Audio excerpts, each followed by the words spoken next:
盘点大妈2年挨打历史，罗炸出的大坑有什么作用？大家好，我是朱爱本。随着海贼王漫画和之国篇接近尾声，最近连续几话都是以战斗为主，爽快感直接拉满。尾田也不忘在百忙之中继续挖坑，我们逐个来看。万万没想到，2年前更新的974话，山船长出任鬼岛的合影，才是真正的海贼王双翼。在1039话中，特拉法尔加罗与基德的合力一击，以锁定胜利，将比格曼拉下王座。但这也是本话争议最大的一个地方，战力真的崩了吗？回顾一下整场战争中大妈的挨打经历：988话追杀娜美，却被弗兰奇的飞车直接碾过；989话被圣平和罗宾的连招直接甩出宴会厅；995话被马尔科拦住去路，短暂交手不分胜负；1001话屋顶决战开始，大妈驱使霍米茨进行战斗，但因为凯多的劝阻，第一回合没有出手；1003话双方再次交锋，特拉法尔加罗在大妈胸前使出了一记冲击电阵，现在回过头来看，可以算是冲击波动的未觉醒版。1009话罗和基德第一次配合，用策略将大妈甩下轨道。1013话回到城堡的大妈准备对娜美乌索普动手，被基德一记摸头杀直接按入废墟，两人对决开始。1015话特拉法尔加罗与基德会合，组成临时同盟一起对付大妈。1022话三人交手中，基德突然倒下，霍金斯的替身伤害开始削弱基德。1025话三人持续激战，被突然闯入的路飞和巨龙打断。1029话基德因为头痛再次倒下，特拉法尔加罗又是一记冲击电阵被刺大妈。1030话罗和基德第二次配合，也是他们首次展现觉醒能力。1031话大妈花费1年寿命变成巨大化，准备与2个小鬼彻底了断。1036话三人继续交手，巨大化后的比格曼优势明显。1038话罗和基德第3次配合，冲击波动加瓷器大魔牛再次将大妈重创。而在本周的1039话就是罗和基德的第4次配合，穿刺波动加电磁炮直接将大妈打飞，宣告时代终结。大妈的战斗跨度51话，足足1年多的更新时间。如果把他们放在一起看的话，大妈的败北似乎也没有那么突兀了，更像是一种无奈。鬼岛决战登场人物众多，战线繁杂，尾田无法给每场战斗都投入大量篇幅去刻画。飞流包的对决都在1到2话间结束，大看本的对决在2到3话间结束。而作为最终 BOSS 的2名四皇，基德罗与大妈的这场对决，至少从剧情里的持续时间来看，并不输给路飞与凯多的对决。所以本话标题主演对应的1022话巨星登场，飞流包、大看板、巨星主演。这些戏剧角色共同搭起了这场和之国决战大戏，终于到了高潮之时。那么应该怎么评价基德和罗的战力呢？大家似乎忘了，路飞经历2年的修行才达成目前的实力，但这2年间，基德和罗也没有闲着。基德甚至已经抢先一步挑战过4皇之一的红发，而罗则是成为了王下七武海，一直在准备对付明哥。他们2人都比路飞先完成了恶魔果实觉醒，这种力量本就是非常稀有，也从侧面说明了他们与路飞的差距并没有那么夸张。还有小伙伴质疑，为什么当时罗和明哥单挑时不使用觉醒能力呢？首先，尾田并没有明确罗当时已经觉醒了自己的力量。此外，在德雷斯罗萨大战时，罗先是同时对付明哥和藤虎，身受重伤。后来在与明哥对决时，又被斩断了一只手臂。也许当时的身体无法施展消耗极大的觉醒能力。还是那句话，尾田说了算。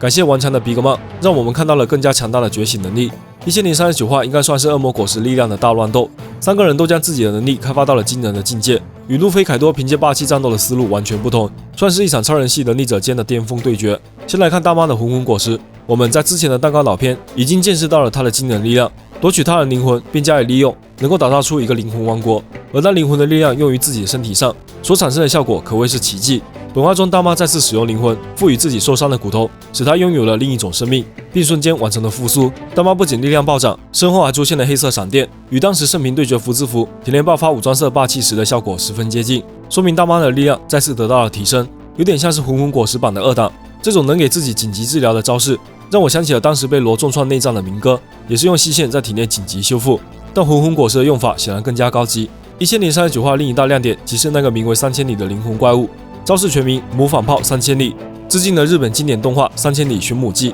在海贼王的故事里，大妈一直怀念着下落不明的养母，就是那位加尔莫罗修女。她用普罗米修斯和赫拉变出了3000里，是一个女性的形象，并且额头处有标志性的卷刘海，与加尔莫罗修女高度相似，应该就是大妈因为思念修女所创造出来的灵魂怪物。当然，也有小伙伴可能会觉得3000里是修女灵魂在大妈体内的表现，不排除这种可能性，我们先当个伏笔。尽管尾田并没有明确混混果实是否觉醒，但它的战斗力、功能性和开发程度绝对算得上是3系果实中的顶尖行列。再来看罗的手术果实，1037话留下的那个坑迟迟没有揭晓，但尾田还是给手术果实继续设计出炫酷的必杀技，单论观赏性绝对远超基德。似乎罗的每次终结技都离不开大场面。漫画690话击败威尔哥时，就是将庞克哈萨德整座岛屿削平。回顾这个镜头，就能理解为什么在17年39话里，罗要将鬼泣的刀刃变得那么长，长到能够刺入和之国本土。明明贯穿大妈不需要那么多额外的长度，自己也可以马上得手，而不用白白挨揍。真相应该是，罗的技能威力与他爆发的力量是联系在一起的，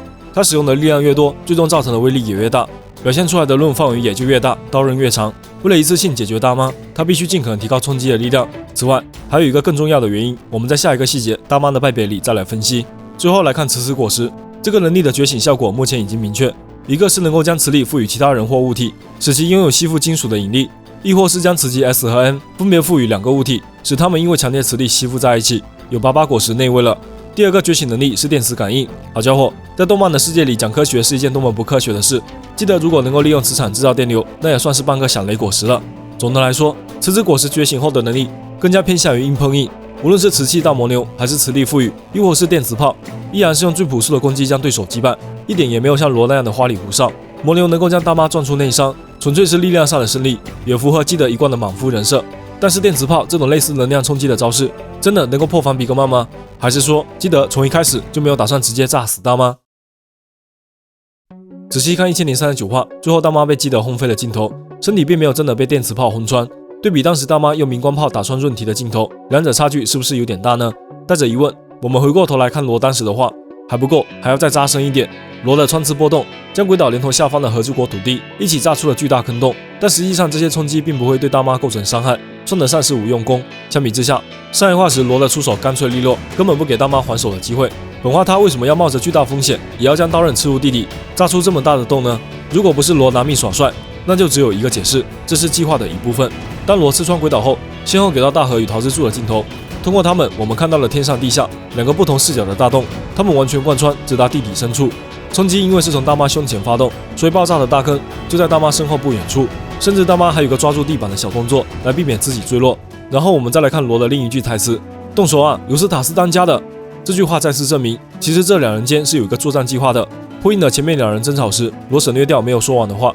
基德虽然傲娇，但也为自己的行动做好准备。所以大妈站起的瞬间，还在大坑边上时，基德的电磁炮就已经就位。他的目的并不是直接将大妈炸死，而是用强烈的冲击力将大妈炸入深坑，借由这直达地底，很可能已经到达大海的深度，让大妈永远告别和之国决战。呼应了上一话末尾基德和罗的誓言，既然绝不能让大妈去往最高处的屋顶，那就让她去最深处的地方，也对称了1009话两人的第一次合作，让大妈甩下鬼岛。就如我们在之前分析里说的，大妈不败而败，超级英雄们不胜而胜，彼此都是最体面的结果。当然大妈是不会死的，因为宙斯已经成为了娜美的伙伴，提前拿好了拉夫德鲁的门票。宙斯是大妈灵魂的一部分，所以大妈也等于有了半个主角光环了。她大概率会和上次一样被魂器救下，但还没等她重返鬼岛，路飞与凯多的对决就有结果了。大妈抛下凯多，与近海的比格曼海贼团会合，退出和之国，等待最终章的世界大战。